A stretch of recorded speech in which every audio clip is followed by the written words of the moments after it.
Të dashur miqtë e mi, sulmi që ka bërë sot Edi Rama ndaj gjykatës kushtetuese nuk është një sulm sepse i dhimbset buxheti i shtetit, nuk është një debat për pagat, por është një debat se kush e ka sot pushtetin në Shqipëri, ligji apo Edi Rama. Edi Rama ka sulmuar gjykatën kushtetuese në rrjetet sociale X duke quajtur fars, duke quajtur bagëzitur, e cila minon ndarjen e pushtetit, sepse ata kanë kërkuar ngritjen e rrogave të gjyqtarëve me anë të vendimit të gjykatës. Dhe sipas Edi Ramës, ky vendim i takon parlamentit dhe ata nuk mund të ngren rrogat me anë të vendimit të gjykatës. Gjykata kushtetuese ka kërkuar të jetë në mënyrë e pavarur në mënyrë reale dhe financiare.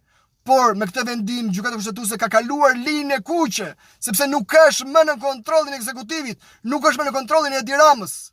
Sot lufta po bëhet se kush e ka pushtetin. Dhe Edi Rama do të ketë kontrollin e drejtësisë të institucioneve.